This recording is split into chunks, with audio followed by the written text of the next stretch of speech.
Welcome, my name is Tim Metcalf, part of the Festival Organizing Committee. This year's festival is made possible by the generous support of festival sponsors, Brattleboro Community Television, the Stepansky Family Trust, the Vermont Humanities Council, and poets and writers. We would also like to thank our advertisers. Who is that for? Poets and writers? Who are the poets and writers? Are they here? Everyone is a poet and writer in Brattleboro. Okay, we would also like to thank our advertisers and encourage you to support them. The festival is run entirely by volunteers, but has very real expenses, so we encourage you to make a donation to one of the donation boxes sometime this weekend, or you can use the QR code to donate online throughout our website. Please take a moment now to turn off the ringer on your cell phone, but feel free to use it to take photos and share them with us on social media. Okay, if you were a rebellious teenager in the 60s, and I was, and newly fallen in love with movies, chances are you were also in love with Paul Newman, who pretty much in that decade invented the concept of the anti-hero in classics like The Hustler, HUD, Hombre, and maybe the best of them all, Cool Hand Luke. I'm a screenwriter, formerly from Hollywood, got my start writing dumb comedies and horror films like Revenge of the Nerds and Fright Night, Part 2. After saving enough money from this wallowing in the mud, the first script I sat down and wrote from the heart was set in 1968 about a kid who was obsessed with Paul Newman movies. The kid is constantly quoting lines from Newman's movies like, when anyone is mad at him, "My mama used to love me, but she died," exasperating his family and friends. Later, of course, as I matured a bit, I fell in love with his wife, Joanne Woodward, too, a fantastic actor. So it's a great privilege then to introduce one of their daughters, Melissa Newman, who is a multi-talented vocalist, teacher, writer, and artist who works primarily in porcelain and stoneware. She has shown work in galleries around the Northeast. After enjoying a lucrative jingle career, Melissa continues to perform frequently with her jazz trio. In addition, she spent almost 20 years volunteering and working with women at the Bedford Hills Correctional Facility in New York, teaching visual and performing arts there. Now she's written a wonderful book, hold-up book, Head Over Heels, which is a compilation of photos depicting the long and happy marriage of her parents with incisive commentary by her. Many of the best photos are by Stuart Stern, who was a longtime and terrific screenwriter who wrote things like Rebel Without a Cause. He's also a great photographer. He also wrote Rachel, Rachel, which was one of Joanne Woodward's great roles that Paul Newman directed. Anyway, so a lot of the other photographs are by portrait photographer Philippe Halsman and the legendary author and photographer Lawrence Schiller. I've read it, and it's a beautiful book, one well worth owning. So without any further ado from me, here is Melissa Newman. Did I make any mistakes?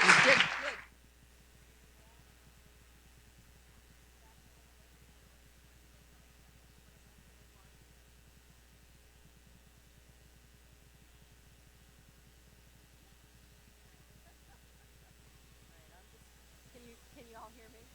Yes? No. You didn't jack me up to 11. How's that? How's that? Better? Still no? I'm really loud and I can talk.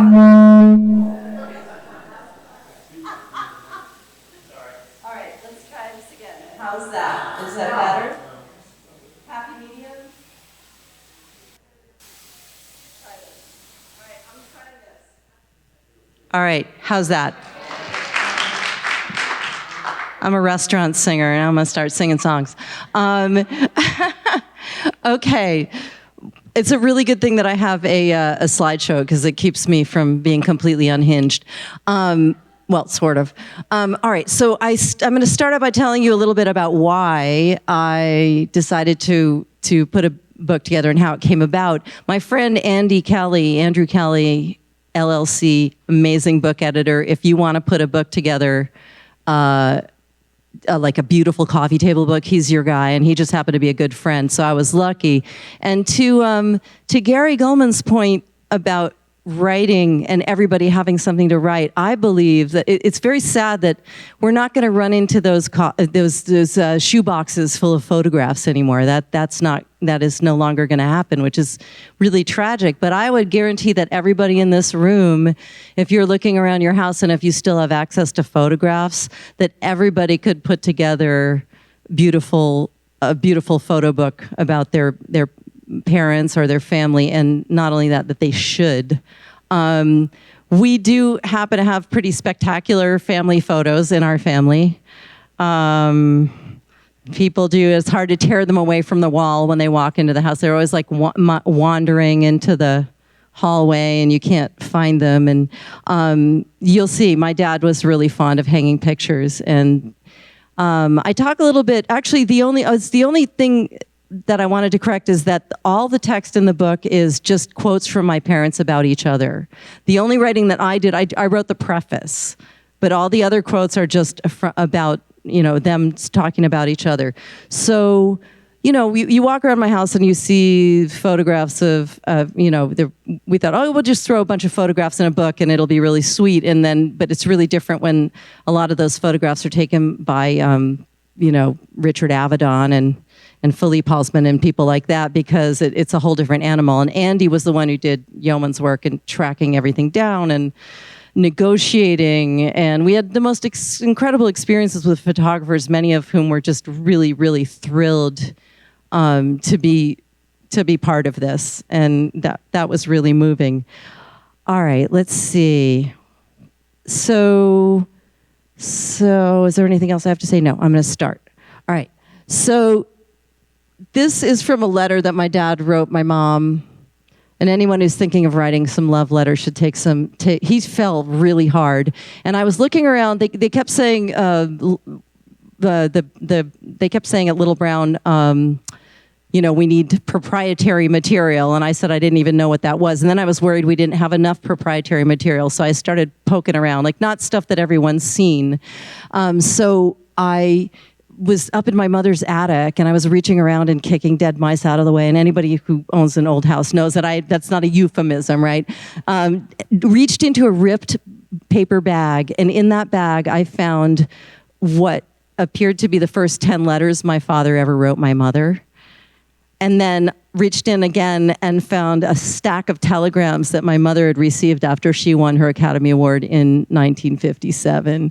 So, this was this close to going in the garbage. And I had a moment with the letters where I was like, maybe I shouldn't, and then I ripped them all open and started reading them. And I thought, well, how lovely. I could just, I'll photograph them and I'll put them in the book. But then I'd be reading and I'd say, Dad, I can't, they were they were bawdy, not smutty, but bawdy. And so I was, I did him a favor and I edited, but there's a few that ended up in the book. If you want to know, this is interesting, photograph that always hung on the wall. And if you want to know what it's like to be the child of celebrities, I feel like this kind of sums it up, because this is sort of like Mummy. This is Mummy who powders her nose and gets all dressed up and goes out. And, we lived in Beverly Hills for a while. I think life was there was a little bit more of that. But, and my mother was certainly capable of doing this, but this was not the mother I knew. The mother I knew was this mother. This is actually we bought the house that my parents bought in 1961, the year I was born. And we bought it from them like 30 years ago and raised our kids there. My parents moved across the river to my grandmother's house. My father built this insane folly of a bridge. The town of Westport kept telling him, like, well, it has to be the 50-year. He just gonna put a plank across the dam. And this is back in the day, when you didn't ask anybody to do anything. You built a dam or you built a building on your property and nobody cared. But they made him put it at the 100-year high water mark. So we have this bridge that's sort of like a mini Golden Gate Bridge like a suspension bridge. I remember coming home and saying, Dad, this is a little excessive.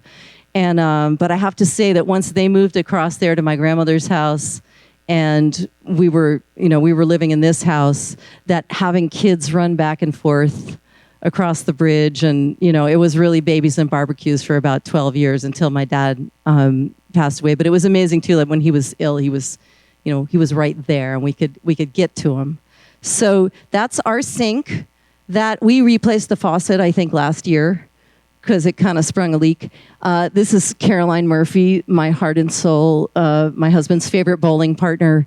And yeah, everything is basically pretty similar. I know where that spoon is. That was a dog food spoon right there. And I remember my mother, she's wearing, first of all, here's something about my mother. Okay, so, movie star, her star was in Ascendancy in 1957. And my dad wasn't really even quite on the radar at that point. And he really spent, she ended up spending a lot of time with us and making the French toast every morning and feeding us the castor oil and the cod liver oil and the vitamins and making the French toast. That's a sweater that she knit herself. And she's washing the dog in the sink. I once said something, we were talking to somebody and I said something about, remember when you used to wash dogs in the sink? And I don't know who she was trying to impress, but she said, I never washed a dog in the sink in my life. And I was like, I beg to differ. So she really was she did everything. She ran a theater, but she also knew where all the kids were, and she drove us around to the ballet lessons and the whole thing. So she says, stars are people who are immediately recognizable, who bring their own mystique, their own essence to whatever role they play. Paul is a star. I think I'm a character actress. Nobody recognizes me when I walk down the street, and I can have a hard time getting checks cashed. So when we put this book, one thing I noticed in the book is that in every photograph, my dad looks like my dad, and my mother's a chameleon. That is why she was such a spectacular actress. And I think, she's just, someone asked me once, they said, what color was your mom's hair? And I said, I have no idea. But when we were putting the book together, I'm really bouncing around. Sorry, it's just I've never done a book festival before. But so when we were putting the book together, we decided we were trying to figure out how do we, with the pile of photographs. It was kind of a COVID project. And Little Brown had said, give us a bunch of photographs, we'll give you a book. And I said, no way, because I already had an experience where we kind of lost the reins on the last book. And I said, you're going to give us a bunch of money. I have a team of 3 people. You're going to hire all 3 of us, and you're going to stay out of our way, and we're going to give you a beautiful book. And that's exactly what happened. We had 22 extra pictures. Andy was freaking out. I thought I was going to be the one to he was going to be the one to keep me calm. And he was like, we have 22 extra pictures. They only said we could have. And I said, we're just going to hand it in the way it is. And we handed it in. They never made a peep. And they said it was the most beautifully realized manuscript, a lot because of the way Andy had already done. He'd done all the captions. He'd done all the back end material. They're like, well, we're going to have to do the captions. I was like, nope, done. So it was really amazing. But we were trying to think about how to put all these photographs together. We were thinking, we don't want to do chronological. He said, who wants to watch, Joanne Woodward and Paul Newman grow old in a book, right? Anyone can do that, right? So we thought a lot, and it was actually Andrew's idea that he said, why don't we just make it an art book? Why don't we just take all these photographs and these quotes and go through them and just get a feel for what we think should go with something else. So, for instance, this quote we put together with this incredible picture of my mother. I think it was from it might have been from Paris Blues, where she's leaning over in a black bustier, looking really, really sexy. But what we did was we paired photographs, so we would find say a hand gesture or an echo of negative space in both images, and just the way that we paired the quotes with the photos and the photos with each other was just really, really intuitive. And I think it ended up people say that when they finish looking at it, they feel as though they've been there. It's really immersive. And I think that in light of the fact that we all have such short attention spans now, not that I ever didn't, but that it kind of reads like an Instagram feed. It's just like, you never know what's going to be on the next page, you know? So, and I think it ended up really working out. This is our house. That is a picture that was taken in the year 2000. I told my friend Wayne Saville, I was like, Wayne, I put a picture of yours in a book, and I forgot to ask you. And then I wrote him a check. So that's our house. That's the river. This is in the winter. When the river used to freeze, we used to chop holes in the ice for my dad to jump in the water and swim because he was an idiot and a man. And he had a, I don't think, well, that's not true. Women do it too, but yeah, he had a sauna and used to just go in the sauna until he was red as a lobster and then come out and jump in the pool. I mean, jump in the water, and we would chop holes in the ice for him. And then the bridge is right here. And my parents, so they owned this house, and then they owned the house across the river. And I always say a lot of movie stars own, an apartment in Paris and an island somewhere and whatever. My parents owned 2 houses on either side of a creek in Connecticut. And they would go back and forth. They would move back and forth all the time. Like sometimes they would live there. Sometimes they would live at my grandma. I always say they never knew where their underwear was. And they had everything everywhere. And it's just funny because I can remember my mother saying, can you guys just get your stuff out of the house now? Like you're all adults. And now there's still stuff. There's stuff that belongs to my sister's boyfriend from high school, like up in the attic. There's, and I was saying things to my kids, can you please get your stuff out of here? There's a box in the attic that belongs to my sister, Susan, who can be challenging. And there's a box. It's about the size of a dead body, and it says, Susan's Don't Touch. And I think it's been there. I mean, it's certainly been there since we lived there, and I'm afraid to touch it. Sorry. Okay, so this is basically every house we ever lived in, whether it was California or whatever. My dad would wander around with mouthfuls of nails and a hammer. And there was just a patchwork, and there were always more than one wall or an entire hallway or, a staircase that was just full. And they keep multiplying, And so this is was one of the reasons why I said, well, we obviously have to make a book. And so many of these photos, I always said that I wasn't sure that the photos were, like the photos have aged with me. So they look at me and I look at them, and we evolve as time goes by. And it's so hard for me to figure out whether I actually have memories or whether I just have memories of photographs. It's confusing. I'll point out, okay, so this photo right here, just because my mom is such an amazing human being, right? So 1957, she didn't have enough money. She was nominated for an Oscar and didn't have enough money to buy a dress. So what did she do? She whipped out her black Singer sewing machine and she bought a bunch of green silk, which is notoriously hard to work with, and she made herself this stunning ball gown with a jacket with a portrait collar, and that was my mom. I mean, and still making French toast for the kids and doing things later, but she was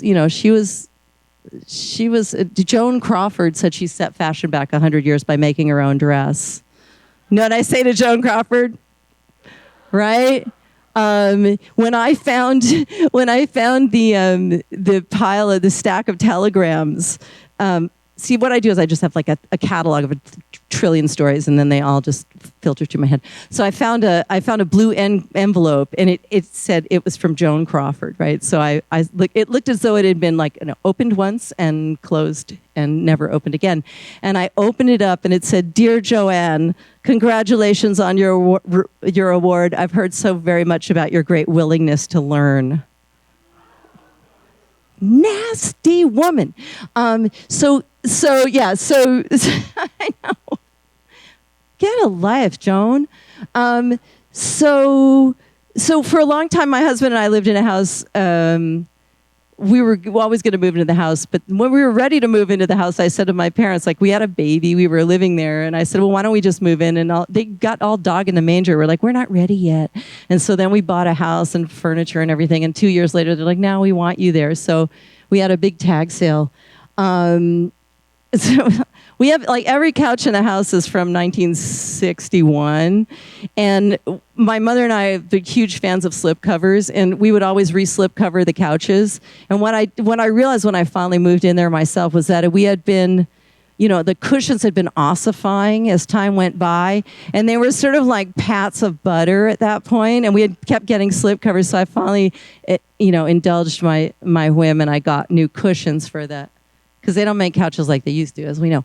Okay, so anyway, so 2 pictures I had of my parents. This one of my dad riding hell-bent for leather on a horse, and this one of my mother wearing nothing but fishnet stockings and balloons.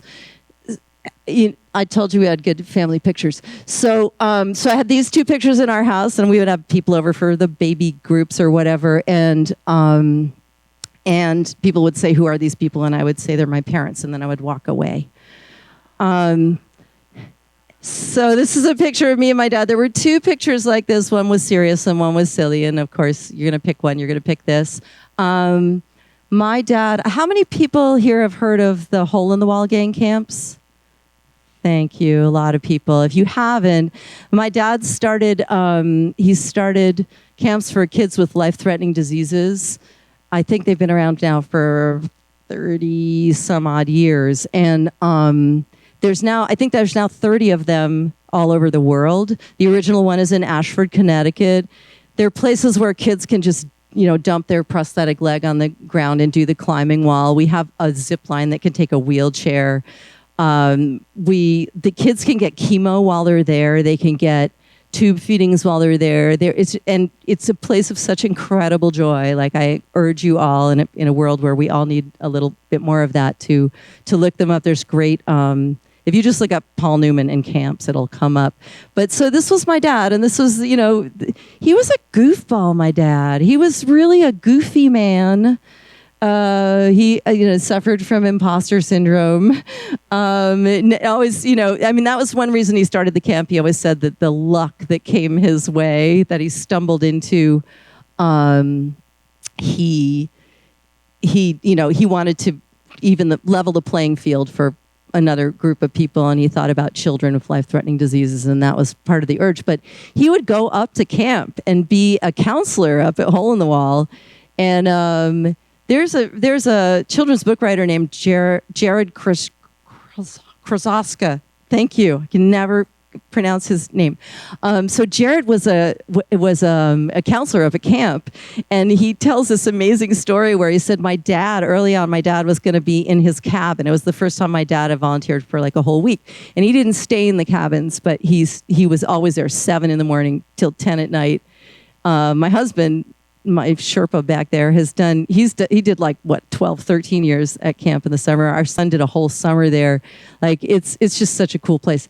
But so Jared said he found out that my dad was going to be in his cabin, and he said, "Oh shit, Paul Newman's going to be in my cabin. This is going to be like, there's enough going on." And so they do this thing called polar bears, where they get up early. If the kids that get up early in the morning get to do an activity. So my dad said, "Well, what's polar bears in the morning?" And they said, "It's fishing." And he said, "I'll meet you at 7:30 at the fishing, at the fishing house." And so at 7:30, Jared got up, and none of the kids had gotten up. So he's like, "Great, I can go back to sleep." And so he went back to sleep, and then he woke up at 8 o'clock, and he freaked out because he realized that my dad was there. My dad was waiting there and had picked out all the fishing rods, the best fishing rods for his kids, and had them all lined up and Jared had to apologize. But anyway, so this is my dad. My dad was also like he was an inventor. He would invent things. Man, I'm gonna have to zoom through the rest of the slides. He would invent things. Okay, 2 of my favorite inventions he ever did. When he would go in the sauna, he couldn't have his reading glasses resting on his nose because his nose would get burned. So he made a sort of a wire halo out of a hanger that had this piece sticking out in front, and then he took a pair of reading glasses, took the sides off, wrapped it all with duct tape, And then they sort of melted like this, but he could put it on, and then that would just hold the glasses here, so he could. So he could read the paper. He could read the paper. Now you can really hear me. I can hear myself better. Okay, so that was one of my favorites, and then the other favorite is he loved elaborate ways of doing things and was very insistent that this was the only way to do things. He would take a spatula that you use for flipping pancakes. So he was really convinced that there was only one way to put, bear with me, Christmas lights on a Christmas tree. So he would take a spatula and he would stick the spatula down the front of his pants and have the handle sticking out like this. Stay with me.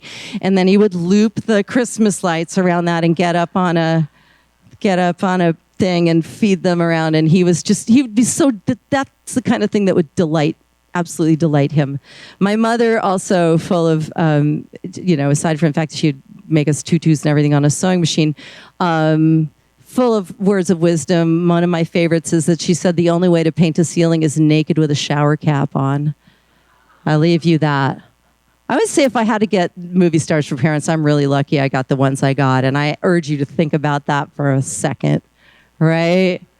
There's a funny story about our house. Our house is in a state of what I say aspirational decrepitude, and the whole time we were growing up, there are pots and pan leaks everywhere. We have the same pots and pans in the same places during the same rainstorms, and things just it's never ends.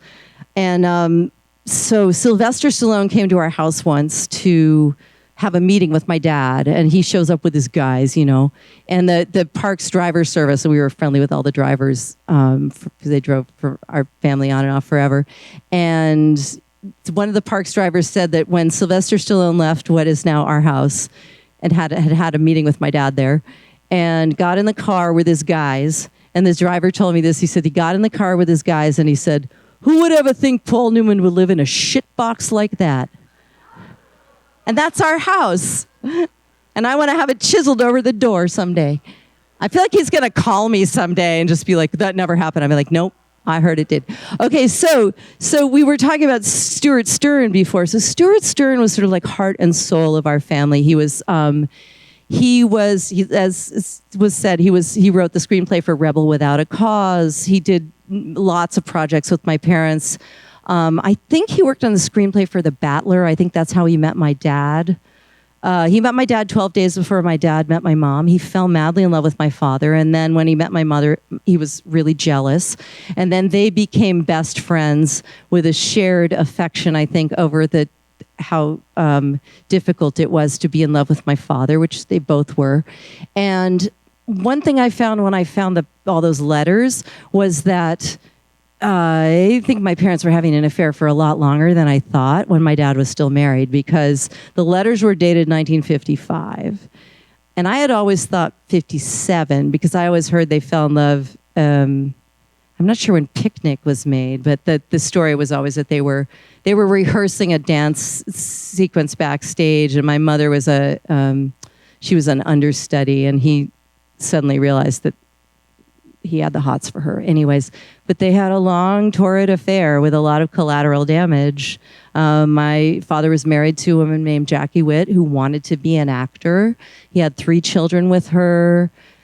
And then he left her for my mom, and then they had to watch my parents get famous together, and I can only imagine what that was like. My half-sister Steph came to live with us when she was 14, and she has my mom's name tattooed on her arm. So my mom made sure that we were a family. She always says that your mother gave me my sisters because she didn't have to, and I'm really glad that I had access to all my siblings. So that was really wonderful. Stuart Stern took these photographs. Some of the best photographs in the book are from Stuart Stern. And I have a feeling that what happened is that my dad would say, "I'm going away to Vermont with Stuart." And my mom, yeah. So they, the two of them, there's the two of them singing. And you could tell Stuart, his other favorite thing besides my parents was cows and that Vermont. This is a letter that was in that stack of telegrams. It says, forgot to mail your letter, so I figured it would be nice you got something this morning. I can barely read this. Love you and did the same yesterday, which is pretty good for a young buck like me, and you too. Like he was sending her a letter every single day when he first fell in love with her. And they're really sweet. And he never stopped being fascinated by her.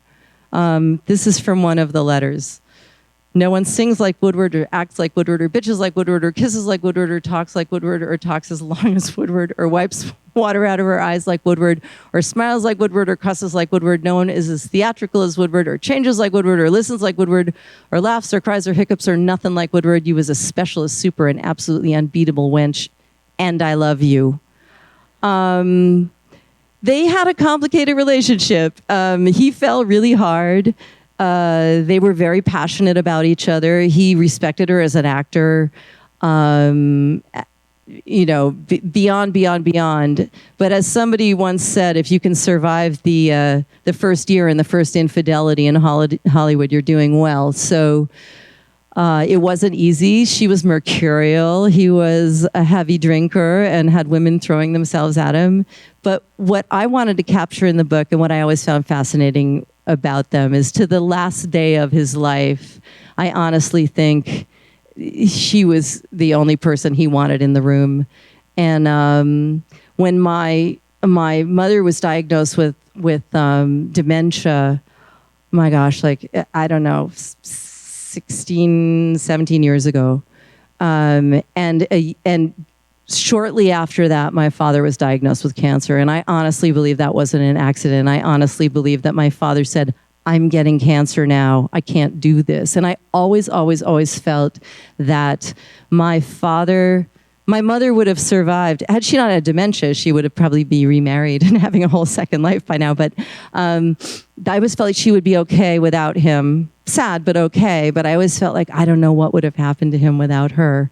With everything that went on, it just they were the only people they wanted on the island, really.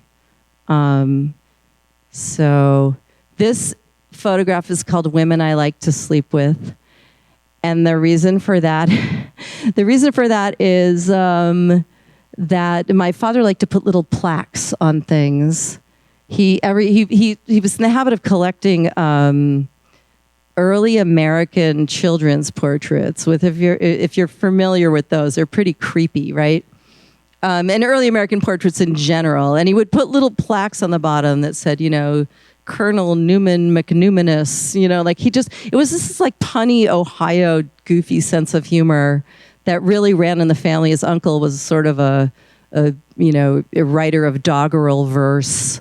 Rhyming couplets, but always referencing Greek mythology and physics. They were really smart. Actually, Bob Dylan took one of Uncle Joe's poems and put it to music. It's on a bootleg tape somewhere. So yes, at the bottom of that it says "Women I Like to Sleep With," and that was hanging in their bedroom, just to remind him. This is from Rachel. This is has anyone seen Rachel, the film Rachel? Yeah, it's some people. So my father was constantly looking for projects to do with my mother. And again, I always say that in an effort to really prove to the world how spectacular she was as an actor.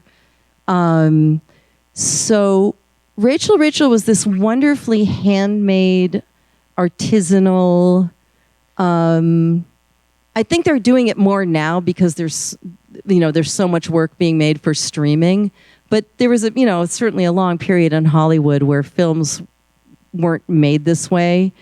And I remember my father working on some film where he said, it's so sad because people, they come to work with a briefcase, they do their work, and then they go home. And it used to be that, I think coming from the theater, also we were raised to believe that theater was real acting, kind of, and film was something else. And so this was a labor of love. Everybody worked for no money. There was a people were all madly in love. There was just like a love fest of people that just gave their heart and soul to this project. And you can tell, and I can never remember, he was nominated for Best Director.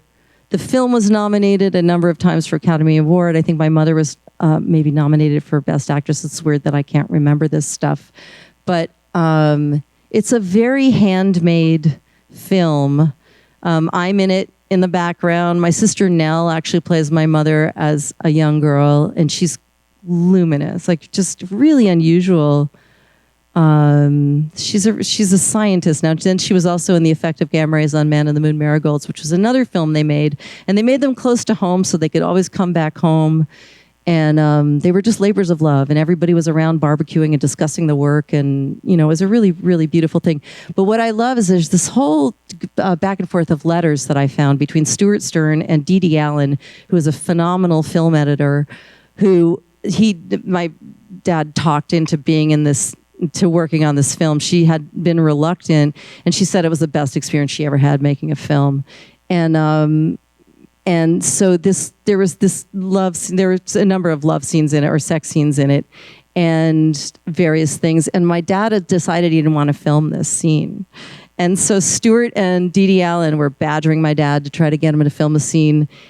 And he kept saying it could be obscured or alluded to or something. And I love this picture because I just like to think he's jealous. Like he's just having a moment where he's like, you can touch her here, but not here. And like a pool game, like you have to keep your, 1 foot on the ground all the time. But that's why I put that in there. And what a strange experience to be having with your wife. This picture was always hanging on the wall in our house. Oh God, we were such dreadful, dreadful children. We really, I was just saying, somebody was saying their daughter went to the Putney school, or son went to the Putney school. And I said, my sister was, I think, the first girl to get kicked out of the Putney school, which I think is kind of like, you go. She's awesome. But, yeah, that was pretty crazy. But anyway, so we were dreadful children. And this was always, we always thought this was an admonishment that, we should behave. But then when I finally found out that it was taken in by my dad in 1957, I realized that this had nothing to do with children.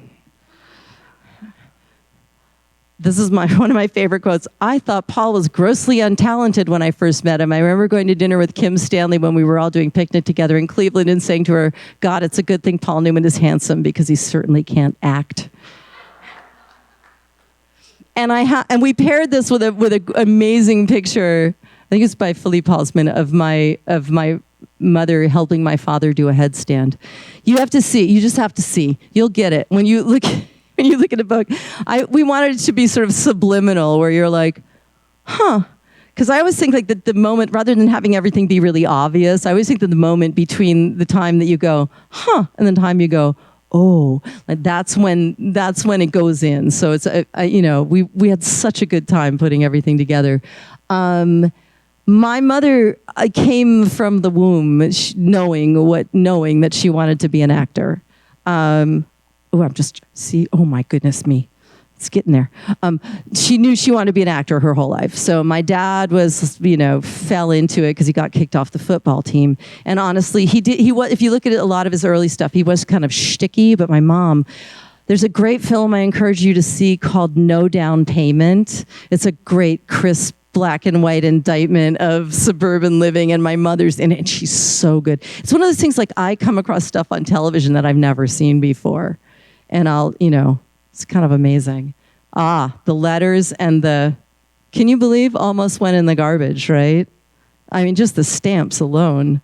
That one on top is from Ingrid Bergman. It was just, and the letters, just, so sweet. This is my father. This picture's followed us everywhere. My sister did a great thing. She pointed out to me that something I never noticed before. And I've always said, some people might think about doing this, but if you're a movie star, you can actually make it happen, right? This is my dad's sense of humor, hang me up with a fish. See the fish right behind that nice little tuna? and with the little sneakers, and see the blonde hair? I never noticed that was my sister. She's the angler of the family. She outfishes my dad, like her whole life outfished my dad.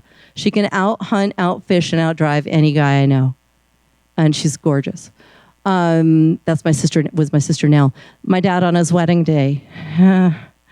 So you can imagine, my parents were married at the little chapel in Las Vegas.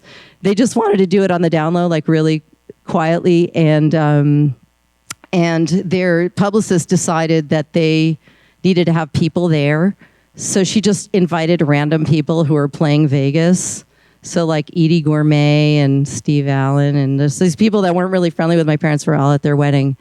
I think what describes Joanne's feeling about my racing was a headline once in the New York Post that said, "Newman escapes death, Joanne furious." My mother spent half her life sitting on the side of the racetrack at, like Lime Rock and all over the place, knitting furiously. The race car drivers loved her. My dad loved racing because they, you can measure, acting is subjective. Racing, you can measure it with a stopwatch. And he busted his butt to get good at it. And he earned the respect of race car drivers who had genuine respect for him. And they just named the back straight at Lime Rock after him. A lot of pictures of my dad in the bathroom with shaving his face by different people. I don't really understand what that's about. This one was by Stuart, by far the best one. The little Buddha that's hanging around his neck, Stuart's wife just found it and gave it to me, which is really amazing. There's one of Philippe Halsman in the bathroom with my mom and my dad while my dad is shaving. And we had to get special permission to include him. He had cropped himself out of the picture. I was like, no, that's half the fun. So that picture's in there. We did a lot of, we tried to use iterations of photos, of series that maybe people were familiar with some things, but not others.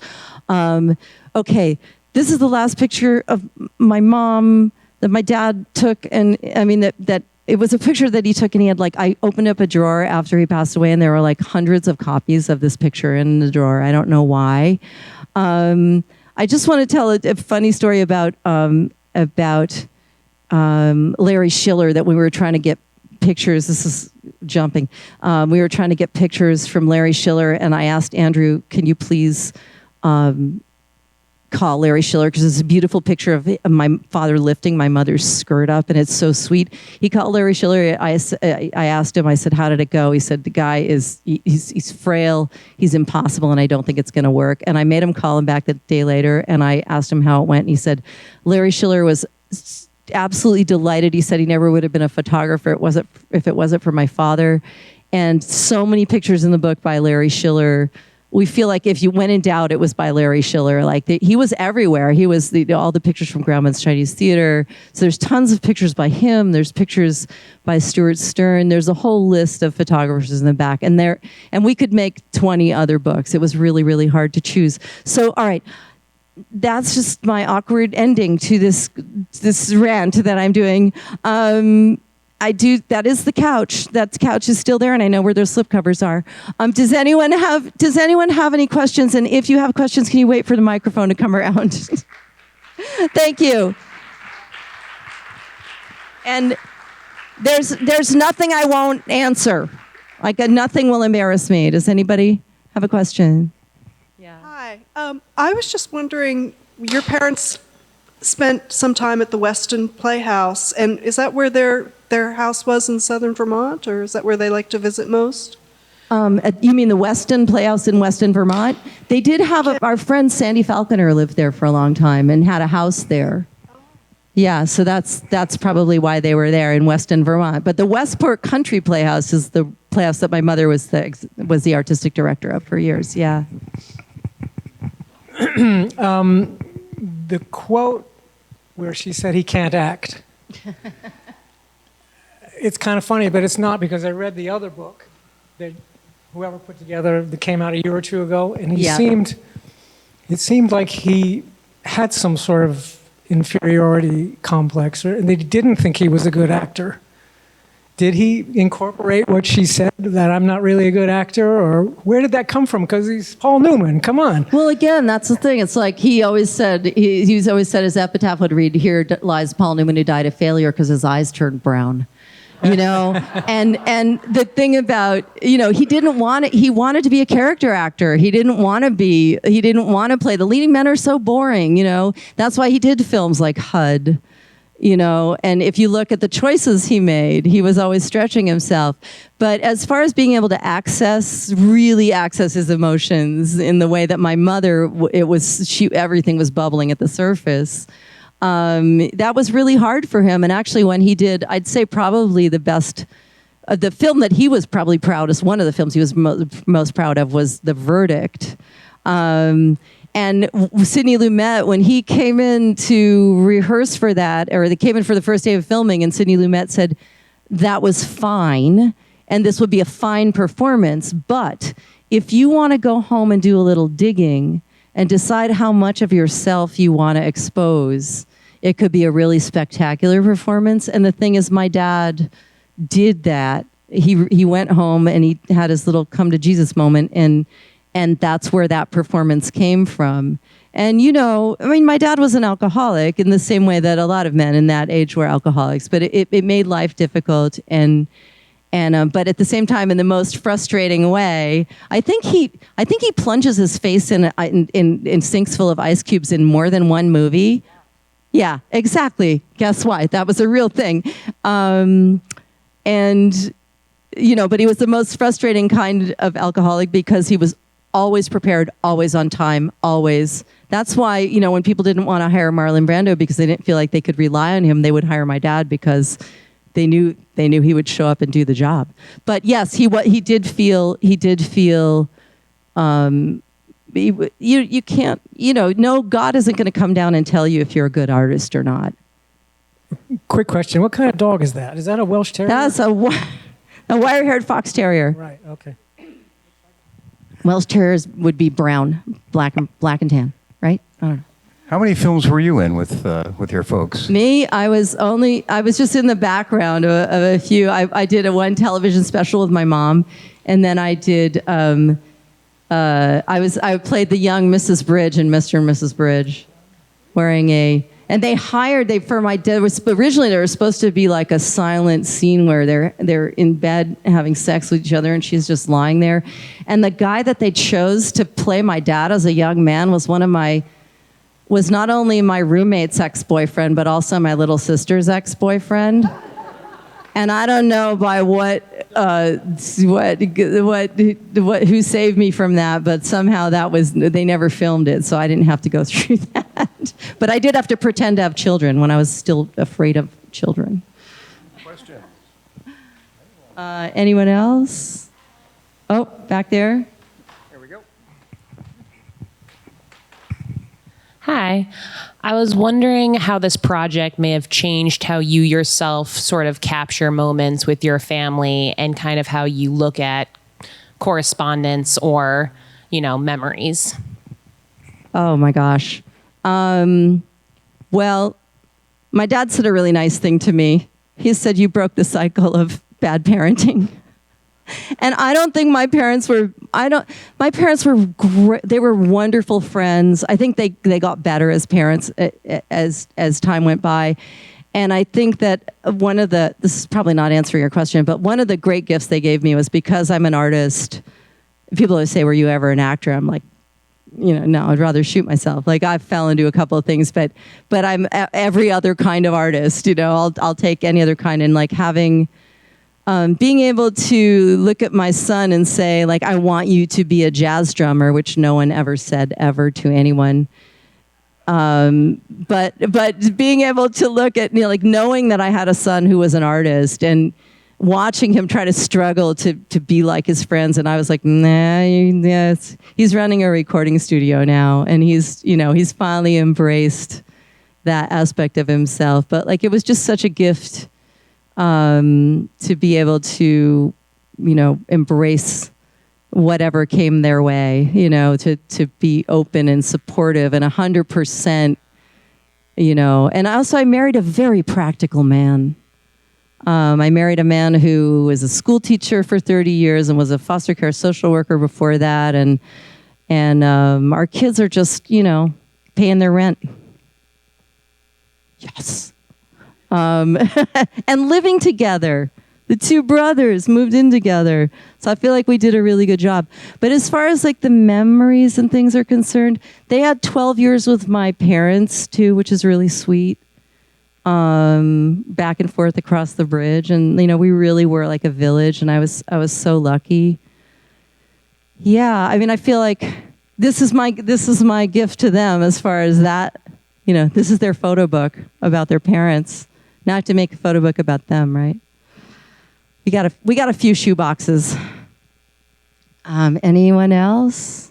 One more over here. I want to ask you about your grandma and what she was like, and was she the one who taught your mom how to sew? And oh my gosh, yeah, my father had a falling out with his mom, and so my mother was the one who took us to visit her. But my mother's mother was like a little fuss budget lady who didn't know how to raise. When she got divorced, and she and my mother were living in a little apartment together. And she was making all my mom's clothes. And of course, my mom was like, what did I do with those dresses? And all she wanted was a store-bought dress to go to the prom and all that. But yeah, I just used to go. She used to live next door, and I used to go digging through fabric and stuff like that. And yes, she was a lovely seamstress, but she couldn't wake my mother up and get her to go to school. Like, my mother was really raised herself, And my dad grew up sort of middle class. They had a sporting goods store. So kind of different, but my mom was really scrappy because of that. And my grandmother could make, canapes and bridge for the ladies and the whole thing, but she just wasn't very practical as a parent. So,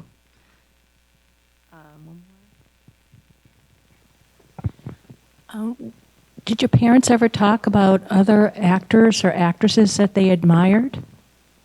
Yeah, my mom had a huge crush on Van Johnson. She had a locket with Van Johnson. And she also, they loved, they admired, they had beautiful taste in art.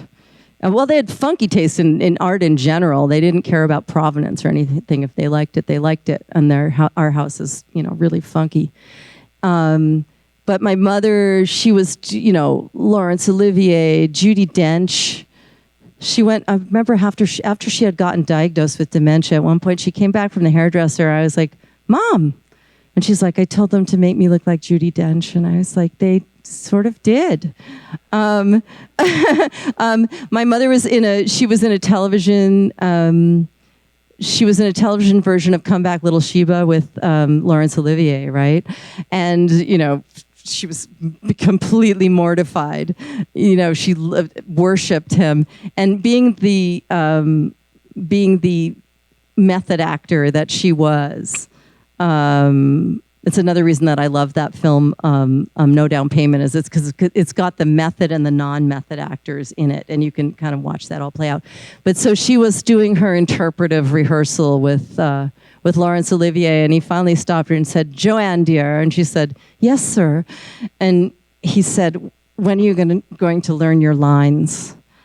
And she was completely mortified. Of course, she knew her lines, but she was coming at it in a different way. Yeah, they admired all the people. I think my father, coming up, wanted to be that sort of visceral Marlon Brando. He wanted to have that kind of crazy, visceral access to his emotions. And he really wasn't, he was eccentric in his own way, and he never gave himself credit for his own eccentricity. Like, he really was eccentric, but he wasn't eccentric in that emotional way that, so he was, I think he envied a lot of those people. But I think he brought it, you can tell he fades in and out of it. You'll see when the performances are nailing it and when he's just sort of falling back on or feeling insecure. How many films did they do together? I can't even answer that question, but they did. He directed her in a few, and the ones, the one that I love is A New Kind of Love, which is the dumbest. Let's talk about curling up on the couch. And also, in light of modern day sensibility. It's basically a movie about a woman who has a job and is self-sufficient and becomes completely infantilized by a man and gets a beautiful makeover by Edith Head, and then falls in love with my rakish, and does everything to like lure my father to fall in love with her, and ends up like a simpering whatever. And I decided that the only way to watch it really nowadays is to run it backwards, because she's wearing like a trench coat. She's got her little wraparound glasses and her little cap. She could walk down the street. It's a really, there's a comedy rape scene in it. Okay. I mean, it's amazing when you're watching things, you're like, God, that wouldn't fly now, would it? I mean, it shouldn't have flown then either. So they did a lot of silly ones. Actually, there's a quote in the book about that particular script. My father said, my mother brought him that script, and he said, this is the worst piece of dreck I've ever read in my life. And my mother said, I helped to raise your children, and I raised our children, and now I finally hand you a script where I get to dress up and look beautiful, and you don't want to do it. And he said, I changed my mind. It's the best thing I've ever read. And they did it, and it is really silly. They did Paris Blues, which came out the day I was born, I think, and rumor has it I sat in Louis Armstrong's lap when I was a baby, and I think that's true because I am a jazz singer, and I think I absorbed it through my diaper. And nobody took a picture. Oh, kills me. But that's a problematic film. Really interesting fact about that. A couple of interesting facts about. So Paris Blues, I was doing a talk on Paris Blues with a friend of mine who's the head of the Jazz Institute at Rutgers, Wayne Winborn. And I got the paperback and I read it. And the book Paris Blues, which is about a white couple and a black couple, two jazz musicians and two women who come to visit and obviously fall in love, and there's all kinds of stuff that goes on. And they wouldn't play it south of the Mason-Dixon line because my father flirts with Diane Carroll, as one would, and my mother hugs Sidney Poitier, and they're all really good friends. But when I read the paperback, there's no white couple, and the book was written by a nice Jewish man. But there's no white couple in the book. And also, in HUD, if you read the amazing Horseman Pass By is the original, and I picked up the paperback just because I was right after my dad died. I was up in the Northwest, and I in a junk shop spinning around a thing of paperbacks, and all of a sudden, whoosh, there's my dad standing like. And it's like I started collecting the paperbacks because it's just they're so fabulous. But on the back of it is what is her name? It was in HUD. Help me. Somebody. Patricia Neal. Yes, Patricia Neal was in HUD. Thank you. It Takes a Village. And playing Halmea. And in the book, and not on the cover of the book, there's my dad, and then there's Patricia Neal on the back of the book. In the pages of the book, Halmea is a black woman. And they wouldn't have the guts to do it. So, I think there you go. Okay, one more. Thank you. One quick more. Sorry. I'll keep you guys here all night. They'll start flicking the lights. Because when I was growing up, your parents were kind of universally admired for living in Connecticut rather than Hollywood. And I wonder if there's any kind of a backstory. I mean, did they ever consider living in Hollywood, or?